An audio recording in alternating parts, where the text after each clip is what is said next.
Hello दोस्तों, good morning. नमः संस्कृता है। आप सभी का यस क्लासेस 1 में स्वागत है।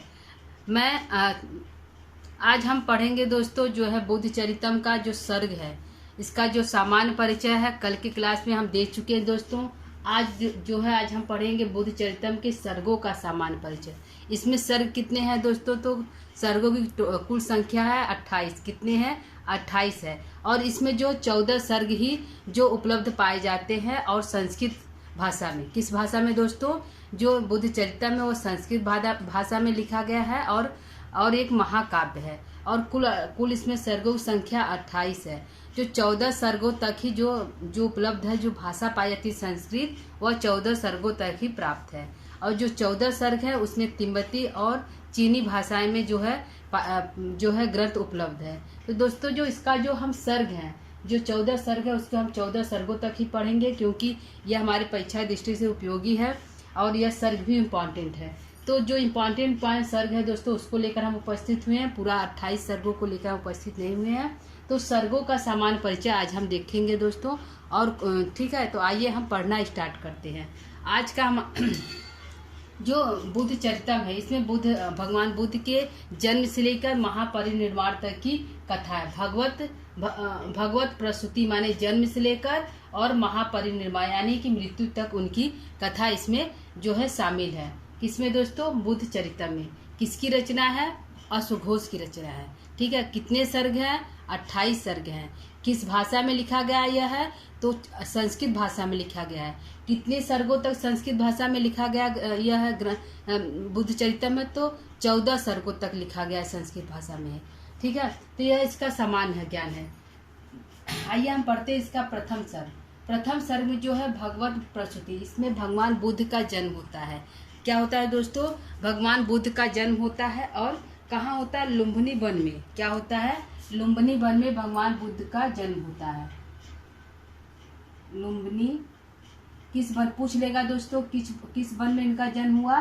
तो लुम्बिनी वन में जन्म होता है।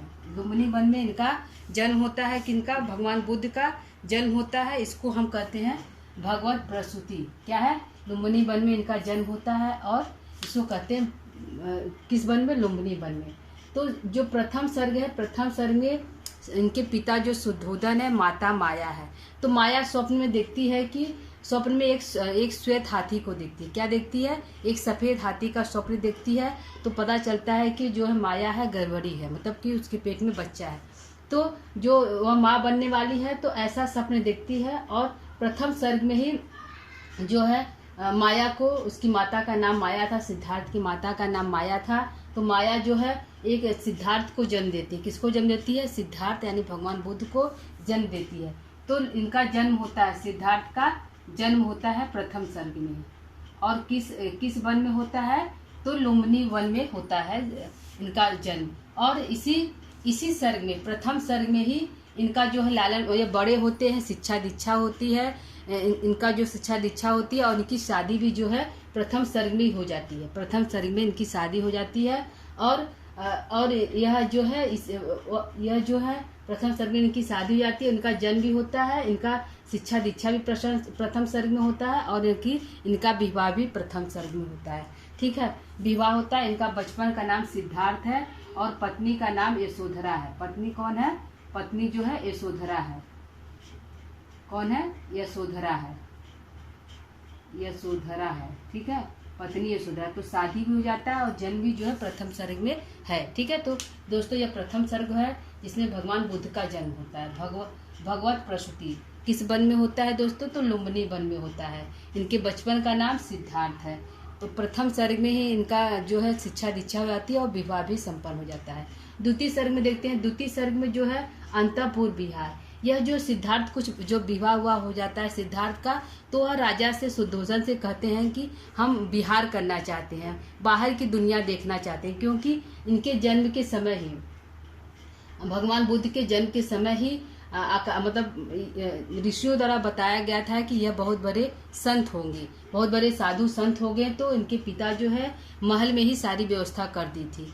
शिक्षा दीक्षा की व्यवस्था इनका और शादी तक सारे जो इनके महल में हुई थी या बाहर की दुनिया नहीं देखे थे। तो जब यह कुछ बड़े हो गए तो इनको यह जो है अंतःपुर जो है विहार करना चाहते, वो घूमना चाहते थे। तो पिता जब यह सुने तो बहुत अधिक दुखी हुए। क्या है, वह बहुत अधिक दुखी होते हैं। वह बहुत अधिक दुखी होते हैं उनके पिता शुद्धोधन, लेकिन फिर भी वह व्यवस्था कर देते हैं कि ठीक है तुम जाओ घूम लो, अंतःपुर में जाओ घूम लो। तो वह जो है नगर की पूरी व्यवस्था कर देते हैं, साफ सफाई कर देते हैं, नगर में कोई रोगी वृद्ध इत्यादि कोई दिखाई नहीं दे, ऐसी पूरी व्यवस्था जो है द्वितीय सर्ग में जो है राजा शुद्धोधन द्वारा कर देते हैं, ऐसा अशोकघोष ने लिखा है। ठीक है, तो नगर की सारी व्यवस्था कर देते हैं। उसके बाद जो है राजा जो सिद्धार्थ हैं वह घूमने के लिए निकल जाते हैं। क्या करते हैं, अंतःपुर विहार जो है घूमने के लिए निकल जाते हैं। ठीक है, घूमने के लिए निकल जाते हैं। तो यह घूमते हैं, द्वितीय सर्ग में जो है वह इच्छा प्रकट करते हैं सिद्धार्थ घूमने के लिए, उनके पिताजी आज्ञा देते हैं जाने के लिए। तो वह द्वितीय सर्ग में घूमने निकल जाते हैं और तृतीय सर्ग में वो घूमते हुए, तृतीय सर्ग में क्या है, संवेगो उत्पत्ति। क्या है, संवेगो उत्पत्ति। तो उनके जो है घूमते हुए जाते हैं तो उनके रास्ते में 3 लोग मिलते हैं। कौन कौन मिलते हैं, उनके रास्ते में 3 लोग मिलते हैं। कौन मिलते हैं, सबसे पहले मिलते हैं, कौन मिलता है, एक वृद्ध मिलता है। 3 लोग मिलते हैं रास्ते में, जब वो टहलते हैं तो 3 लोग मिलते हैं। कौन कौन, एक वृद्ध मिलते हैं, एक वृद्ध मिलते हैं, दूसरा कौन मिलता है, वृद्ध मिलता है, फिर एक बीमार व्यक्ति मिलता है,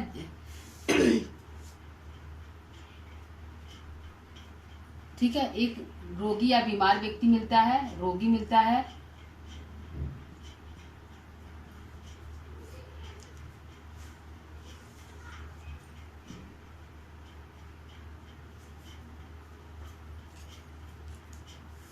क्या मिलता है, वृद्ध मिलते हैं, वृद्ध मिलते हैं, दूसरा रोगी मिलता है, रोगी मिलता है, और तीसरा कौन मिलता है, तीसरा रास्ते में कौन मिलता है, और मृत्यु मतलब 100 मिलता है।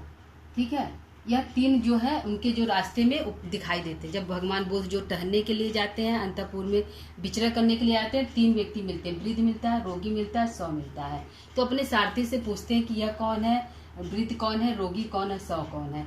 ठीक है, तो ऐसी अवस्था को देखकर, वृद्ध को देखकर, रोगी को देखकर और मृत्यु को देखकर उनके अंदर क्या है, संवेग की उत्पत्ति होती है। वह कहते हैं इस दुनिया में रखा क्या है, जब इस अवस्था में हमको जाना है, वृद्ध होना है, रोगी होना, उसके बाद मर जाना है, तो ऐसी दुनिया में हम क्यों रहें, क्यों जीवित रहें। तो उनके अंदर संवेग उत्पन्न होता है, उनका मन बेचैन हो जाता है कि हम करें तो क्या करें। तो रास्ते में एक और व्यक्ति को देखते हैं। क्या देखते हैं, एक और व्यक्ति को देखते हैं, चौथे व्यक्ति को। किसको देखते हैं, चौथे व्यक्ति, क्या नाम है, सन्यासी नाम है, सन्यासी था, उसको देखते हैं। तो अपने सारथी से पूछते हैं कि यह कौन है। सन्यासी को देखते हैं तो उनको थोड़ा अच्छा लगता है कि यह सन्यासी है, मोह माया से दूर है और जो है भगवान में लिप्त है, उसको इस दुनिया से कोई मतलब। तो वह जो है भगवान बुद्ध भी सन्यासी को देखकर उनको स्वास्थ्य संतुष्टि होती है और वह भी सन्यासी बनना चाहते हैं। ठीक है, तो उनकी संवेग उत्पत्ति का कारण क्या है, यह 3 व्यक्ति हैं। ठीक है, पूछेगा संवेग उत्पत्ति किस सर्ग में है, तो तृतीय सर्ग में है। संवेग उत्पत्ति उनको कैसे व्यक्ति को देखकर होता है, तो सबसे पहले वो किसको देखते हैं, तो वृद्ध को देखते हैं, उसके बाद वो रोगी को देखते हैं, फिर 100 को देखते हैं। चौथा व्यक्ति किसको देखते हैं, तो एक सन्यासी को देखते हैं। किसको देखते हैं, एक सन्यासी को, चौथा हुआ है एक सन्यासी को देखते हैं। ठीक है, ठीक देखते हैं।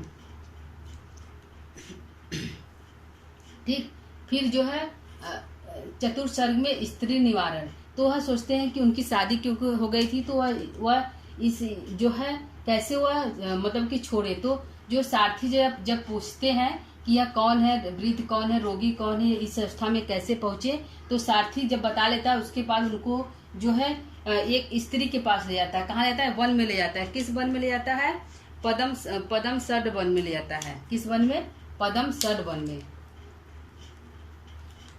जो है चतुर्थ में पदम सड वन में, पदम सड वन में ले जाते हैं। और वह जो है वहाँ पे अनेक प्रकार की सुंदरियां इत्यादि रहती हैं, लेकिन जो है इनका वह उनसे कोई मतलब नहीं रहता, उनसे दूरी बनाकर रहते हैं, मतलब स्त्री का निवारण कर देते हैं, उनसे दूरी बनाकर रहते हैं। तो जो चतुर्थ सर्ग में जो स्त्री निवारण है, क्योंकि जो सारथी उसका था, सारथी का नाम छंदक था। तो दोस्तों क्योंकि इसमें जो हमारे संस्कृत में है, इसमें छंदक बताया गया है सारथी का नाम, जबकि इतिहास इत्यादि में चन्ना बताया गया है। ठीक है, तो चन्ना सारथी, चन्ना और छंदक दोनों को सारथी संस्कृत हमारे, जो कि हम इसमें संस्कृत पढ़ रहे हैं, बुद्ध चरितम का पढ़ रहे हैं, तो छंदक जो है उसको पदम सर जो है वन में ले जाते हैं। किसको ले जाते हैं? गौतम बुद्ध को ले जाते हैं। वहाँ पर अनेक प्रकार की सुंदरियाँ आती हैं, स्त्रियाँ आती हैं, जिससे जो गौतम बुद्ध, क्योंकि उनको पहले ही संवेग उनके अंदर उत्पन्न हो जाता है इन सभी को देखकर, तो स्त्री का निवारण कर देते हैं, उनसे दूर हटने लगती हैं, उनको दूर हटा देते हैं। ठीक है, तो यह हमारा चतुर्थ सर्ग है, स्त्री निवारण। पंचम सर्ग में अभिनिष्क्रमण, जो है वह घर आते हैं और वह बहुत विचार करते हैं, अपने पिता से बात करते हैं कि अब हम साधु संत बनेंगे, हम यहाँ इस महल में नहीं रहेंगे। अपनी पत्नी जो यशोधरा से, उनसे भी बात करते हैं, और उनकी जो पत्नी है वह माँ बनने वाली होती है, तो उनकी पत्नी भी बहुत अधिक दुखी होती है। और सिद्धार्थ भी, जो लोग बहुत मनाने की कोशिश करते हैं, लेकिन वह नहीं मानते। शुद्धोदय इत्यादि बहुत मनाने की कोशिश करते हैं, लेकिन वो नहीं मानते हैं। और पंचम सर्ग में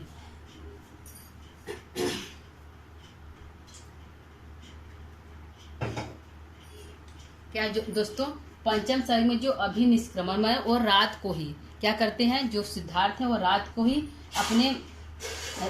को ही किसके साथ निकल जाते हैं? वह रात को ही निकल जाते हैं, अभिनिष्क्रमण, रात को ही निकल जाते हैं किसके साथ?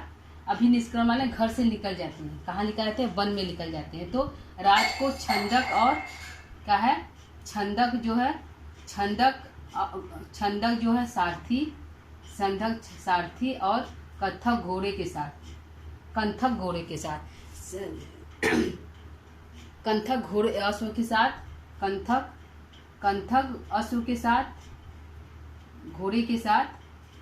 घोड़े को लेकर सारथी को जगाते हैं, छंदक को जगाते हैं, और कंथक घोड़े के साथ वह जो है घर से रात को ही निकल जाते हैं, वन में निकल जाते हैं। ठीक है, छंदक के साथ निकल जाते हैं वन में।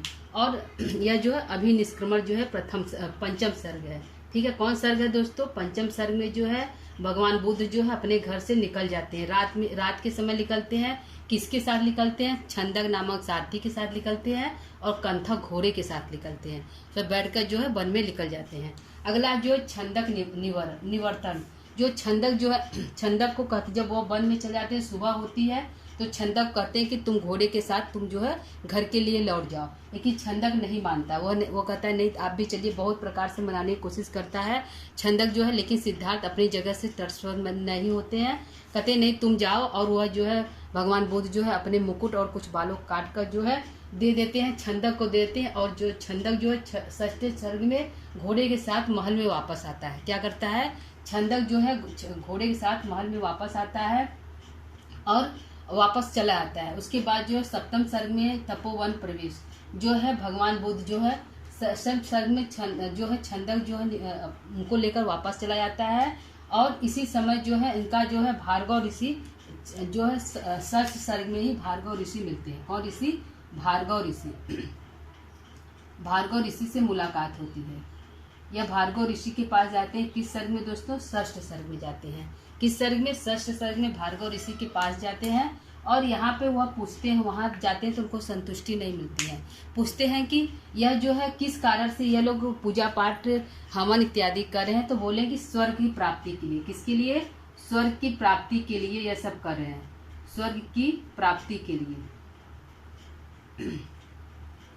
स्वर्ग की प्राप्ति के लिए कर रहे हैं। तो उन भगवान बुद्ध को अच्छा नहीं लगता है, और सुबह होने पर वहां से वह निकल जाते हैं। कहाँ निकल जाते हैं? वहां से वह निकल जाते हैं भार्गव ऋषि से। वह षष्ठ छंदक को वापस घर भेज देते हैं और भार्गव ऋषि के पास जाते हैं। वहां से वह तपोवन में प्रवेश करते हैं। सुबह होती है तो वह वापस तपोवन में प्रवेश करते हैं। और रास्ते में एक ब्राह्मण, तेजस्वी ब्राह्मण एक बालक मिलता है। वह बताता है कि आगे जो आराध ऋषि का आश्रम है वहां पे जाएंगे तो वहां पे आपको कुछ ज्ञान प्राप्त होगा। तो सप्तम सर्ग में आराध ऋषि के पास जाते हैं। किस सर्ग में? आराध ऋषि के पास सप्तम सर्ग में जाते हैं। जो सप्तम सर्ग का वर्णन किसमें? आराध ऋषि के पास वह सप्तम सर्ग में जाते हैं। और वहां पे क्योंकि जो आराध ऋषि हैं वह किसी को दर्शन नहीं देते हैं, तो बहुत विनय के बाद जो है भगवान बुद्ध को दर्शन देते हैं। लेकिन वहां पर भी उनको संतुष्टि नहीं मिलती है और वहां से भी वह वहाँ से भी चले जाते हैं, क्योंकि उनको जो प्राप्त करना चाहते हैं, जिस माया मोह से दूर निकलना चाहते हैं, वह संतुष्टि उनको जो है सप्तम आराध्य ऋषि के पास भी जाने से नहीं मिलती है। और वहाँ से भी वो निकल कर कहाँ जाते हैं दोस्तों, टहरते हुए वह जो है मृगवन यानी कि सारनाथ में प्रवेश करते हैं। कहाँ करते हैं, सारनाथ में प्रवेश करते हैं। वहाँ पर अपने 5 शिष्यों के साथ उपदेश देना चाहते हैं, लेकिन जो है योग मुद्रा में, क्योंकि वह उनके जो गुरु थे तो वह योग मुद्रा में भगवान का ध्यान करते हैं, लेकिन उनको ज्ञान प्राप्त नहीं होती। तो वहाँ से वह होते हुए जो है बिहार जाते हैं। सबसे पहले वह बनारस आते हैं, वन मृग जो है वन है सारनाथ, वहाँ आते हैं। वहाँ से होते हुए फिर वो बिहार जाते हैं। वहाँ पे वो 6 वर्षों तक तपस्या करते हैं। उनको जो है ब्रह्म ज्ञान की प्राप्ति होती है, ज्ञान की प्राप्ति होती है, जिसको बुद्धत्व की प्राप्ति कहते हैं। तो बुद्धत्व की जब प्राप्ति हो जाती है तो फिर से वह बनारस आते हैं, सारनाथ आते हैं। और वहाँ पे वह उन 5 शिष्यों को जगाते हैं, क्योंकि वह वहाँ पे तप कर रहते हैं। तो उन 5 शिष्यों को फिर से वहाँ पे ज्ञान की, बुद्धत्व की ज्ञान की जो है शिक्षा देते हैं। ठीक है, तो जब वह क्योंकि यहाँ पे यह जो है गौतम बुद्ध जो सप्तम आराध्य ऋषि के पास जाते हैं और छंदक जो है महल की तरफ जाता है। तो जब महल के तरफ जाता है तो अंतःपुर में विलाप होने लगती है, क्योंकि यहाँ पे आकर छंदक जो है सारे स्थितियों को बताता है कि जो है वह साधु बन गए हैं, वह नहीं आना चाहते हैं, उनको हम इस वन में छोड़कर आए हैं, वह भार्गव ऋषि के आश्रम में गए हैं। ये सारी कहानी बताते हैं। तो उनकी जो पत्नी यशोधरा वह छंदक को बहुत कोसती है, बहुत कुछ कहती है, लेकिन जो है छंदक कुछ नहीं बोलते, क्योंकि वही लेकर गए होते तो शांत रहते हैं। और इस तरह अंतःपुर में अनेक जो उनके माता पिता हैं, उनकी माता गौतमी है, ये सभी पत्नी है, ये सभी जो है विलाप कर ले, क्योंकि जो है यशोधरा माँ बन चुकी होती है। उनका एक पुत्र रहता है जिसका नाम राहुल रहता है। तो उसको बहुत अधिक कष्ट होता है कि तब क्या करें। तो अंतःपुर में विलाप जो है 8वें सर्ग में होता है। ठीक है, और जो है 9वें सर्ग में कुमार अन्वेषण होता है। ठीक है, फिर देखते हैं 10वां सर्ग, क्योंकि 10वां सर्ग दोस्तों हमारा इम्पोर्टेंट है। 8वें सर्ग अंतःपुर में रानियों का विलाप होता है। ठीक है, जो है हमारा जो है 10वां सर्ग 8वां सर्ग जो है इम्पोर्टेंट है। इसके ऊपर जितने सर्ग है दोस्तों इम्पोर्टेंट है, वेरी इम्पोर्टेंट है। अगर देखते हैं 9वां सर्ग में जो है कुछ खास नहीं है, और बिंबिसार का आगमन जो है 10वां सर्ग है, ये इम्पोर्टेंट है।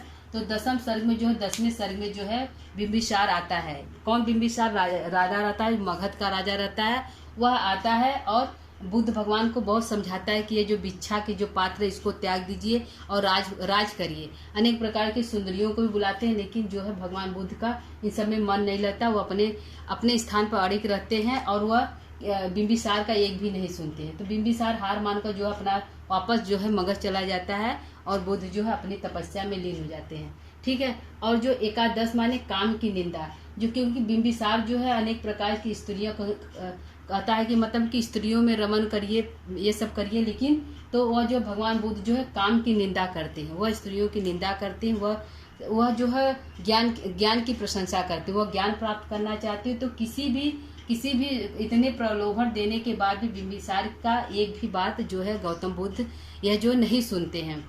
यह जो है गौतम एक भी उनके महात्मा बुद्ध जो है एक भी बात जो है नहीं सुनते हैं। किसके नहीं सुनते हैं? बिंबिसार की एक भी बात को नहीं सुनते हैं। तो काम की निंदा कौन करता है? तो भगवान बुद्ध जो है काम की निंदा करते हैं 11 सर्ग में, क्योंकि बिंबिसार जो है वह सोचता है कि यह जो है गौतम बुद्ध जो है पारिवारिक जीवन में वापस लौट आए, लेकिन जो है यह जो गौतम वह जो है नहीं आते हैं। ठीक है, अगला जो है द्वादश में जो है अरार ऋषि का जो है अरार ऋषि जो है दर्शन होता है द्वादश में, क्योंकि जो तपोवन में वो प्रवेश करते हैं अरार ऋषि के आश्रम में, लेकिन दर्शन नहीं होता है। और द्वादश माने 12वें सर्ग में जो है अरार ऋषि का जो है दर्शन होता है। किस सर्ग में होता है?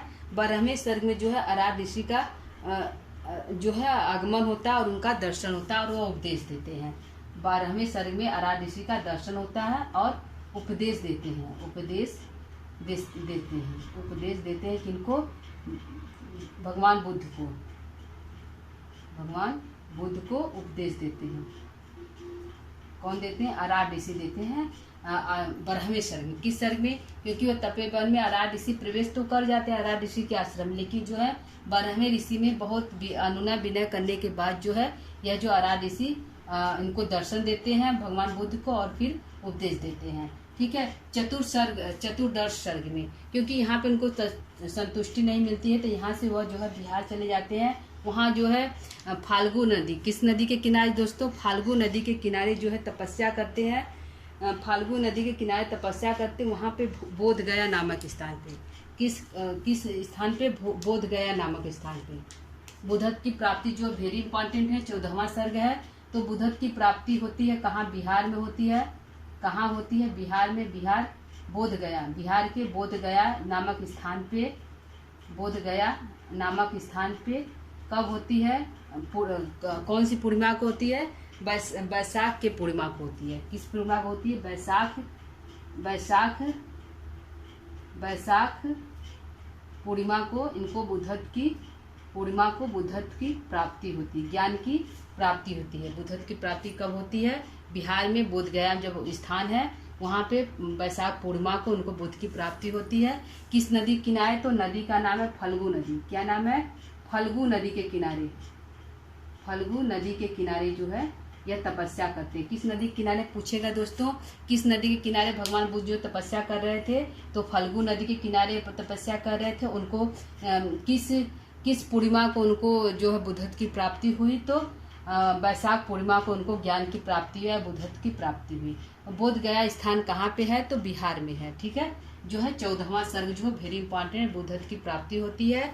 बुधत की प्राप्ति होने के बाद वह फिर से वापस जो है सारनाथ आते हैं वहाँ पे अपने 5 शिष्यों को ज्ञान देते हैं। ठीक है, कहाँ क्या करते हैं? वहाँ पे आते हैं 5 शिष्यों को ज्ञान देते हैं। ठीक, अगला देखते हैं पंचदश, बुद्ध का काशी आगमन, जो क्योंकि 14वें में प्राप्त हो जाता है, तो 15वें सर्ग में वह जो है काशी वापस आते हैं। क्या करते हैं? वह काशी वापस आते हैं अपने जो है कितने हैं अपने जो उनके जो है 5 शिष्यों को काशी वापस आते हैं। 5 शिष्यों को जो है शिष्यों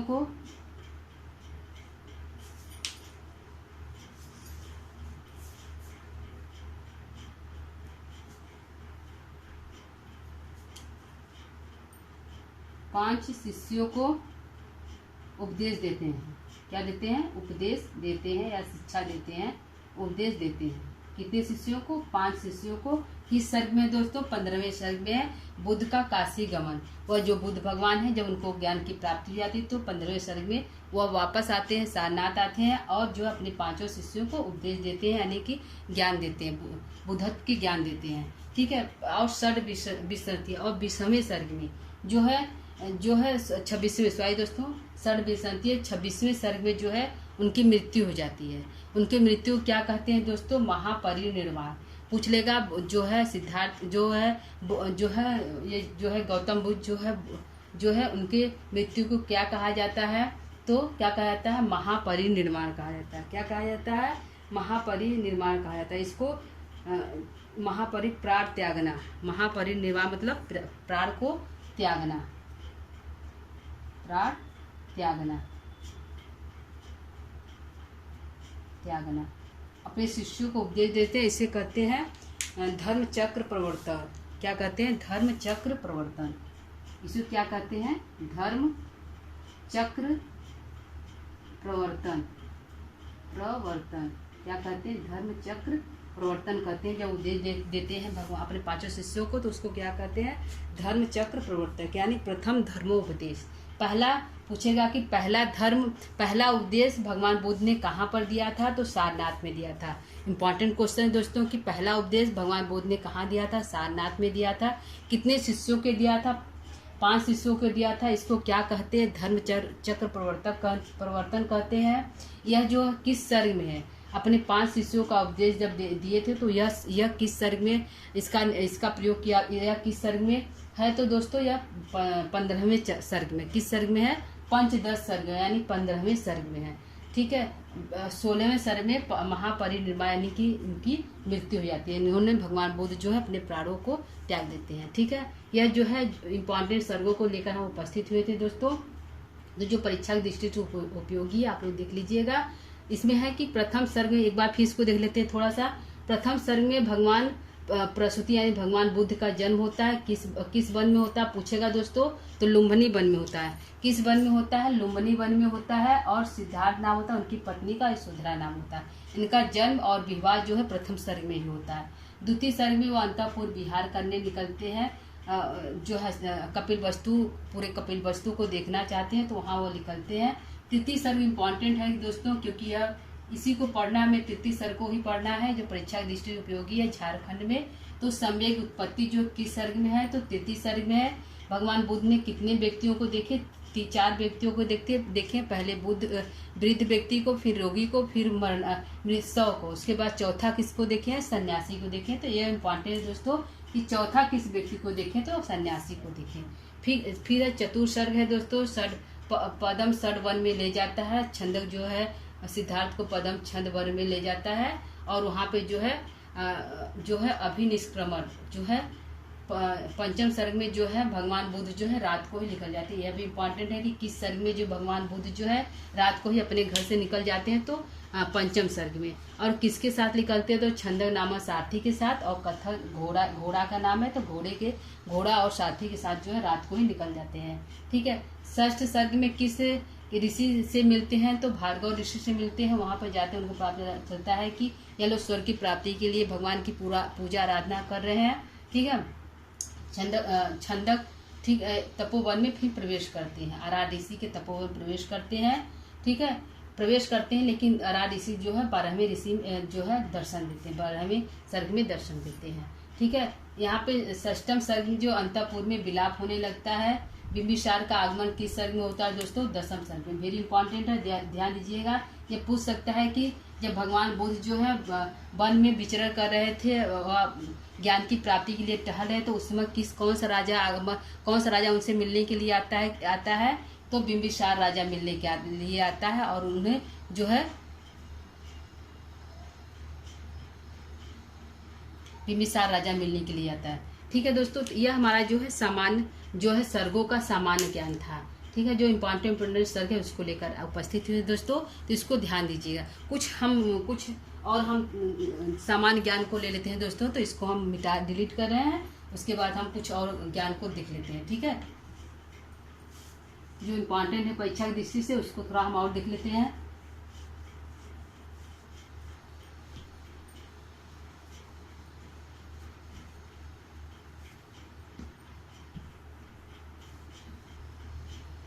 इनके जो है भगवान बुद्ध के जो जीवन में 3 ऋषियों का आगमन हुआ था। कितने ऋषियों का आगमन हुआ दोस्तों? पूछेगा कि कितने ऋषियों, कौन कौन ऋषि आए थे, तो ऋषियों का नाम लिख लेते हैं कि भाई दोस्तों इनके जीवन में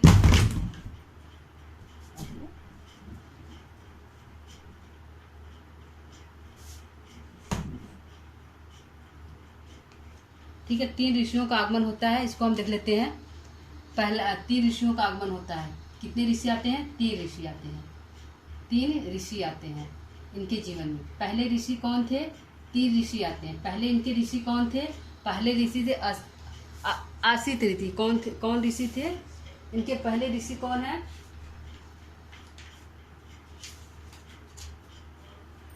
महर्षि असित हैं। कौन ऋषि है? महर्षि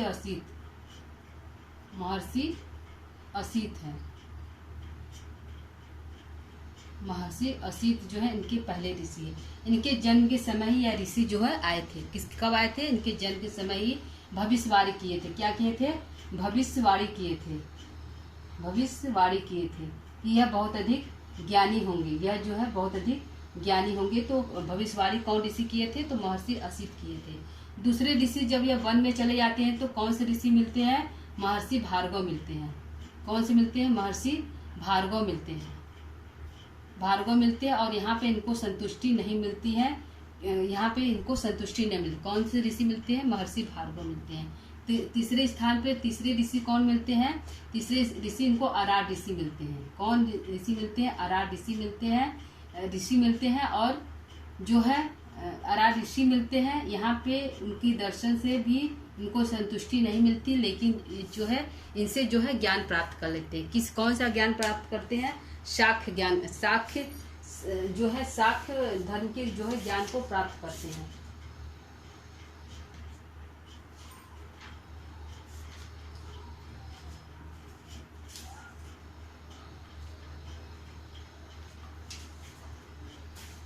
ठीक है। तो इनके जीवन में 3 ऋषि का आगमन होता है। पहले असित ऋषि है, दूसरे भार्गव ऋषि और तीसरे जो है अराध ऋषि है। ठीक है दोस्तों, तो आइए इनके थोड़ा सा हम देख लेते हैं।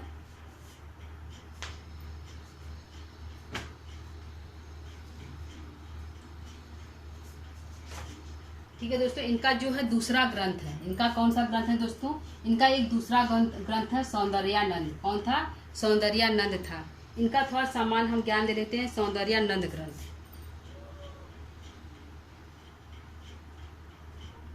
सौंदर्यानंद ग्रंथ इनका दूसरा था। इनके इसमें थोड़ा सा हम इसका सामान ज्ञान देखते हैं। तो इनका जो विभाजन हुआ था, यह जो है एक महाकाव्य है। क्या है दोस्तों? यह एक महाकाव्य है। सौंदर्यानंद क्या है? यह एक महाकाव्य है। क्या है? महाकाव्य है। और इसमें सर्ग कितने हैं? सर्गों की संख्या 18 है। 18 सर्ग हैं। महाकाव्य है, 18 सर्ग है। और किस भाषा में? तो महाकाव्य और संस्कृत भाषा में है। ठीक है, यह जो है संस्कृत भाषा में है और 18 सर्ग है। और ये क्या है? महाकाव्य है। ठीक है, इसकी रचना भी अश्वघोष ने किए थे। कवि कौन थे? अश्वघोष है। इसका नायक कौन है? तो नायक कौन है? नंद है। नायक कौन है दोस्तों? नायक कौन है? तो नायक नंद है। दोस्तों क्योंकि दूसरा ग्रंथ है तो पूछ सकता है कि दूसरा ग्रंथ उनके क्या नाम है? तो सौंदर्यानंद नाम है। अश्वघोष के दूसरे ग्रंथ का क्या नाम है? सौंदर्यानंद है। तो नायक इसके नंद है और नायिका सुंदरी है। नायिका क्या कौन है? सुंदरी है। नायिका कौन है दोस्तों? सुंदरी है। सुंदरी नायिका है। और यह जो बहुत प्रेम करते हैं, एक दूसरे से बहुत अधिक प्रेम करते हैं। एक बार भगवान बुद्ध जो भिक्षा मांगने आते हैं तो जो सुंदरी है वह भिक्षा नहीं देती है, वापस उनको वापस भेज देती है वन में। तो वो वापस चले जाते हैं, भिक्षा नहीं देती है। जब नंद वापस आते हैं उनको पता चलता है कि उनके भाई जो है भिक्षा लेने के लिए आए थे, या जो मेरी पत्नी उनको नहीं दिए, तो उनसे माफ़ी मांगने के लिए वन में चले जाते हैं। क्या मांगने के लिए? माफ़ी मांगने के लिए वन में चले जाते हैं। और वहाँ पे भगवान बुद्ध जो नंद को इस प्रकार शिक्षा देते हैं कि वापस सुंदरी के पास जाते ही नहीं है। और वह भी जो है बौद्ध शिष्य में शामिल हो जाते हैं। ठीक है, नंद भी जो है बौद्ध शिष्य में शामिल हो जाते हैं। इनके पिता शुद्धोधन है। पिता कौन है दोस्तों? शुद्धोधन है। शुद्धोधन है। शुद्धोधन है। शुद्धोधन है। ठीक है, इनके पिता शुद्धोधन है। माता जो है प्रजापति गौतमी है। कौन है? प्रजापति जो है गौतमी जो है माता है।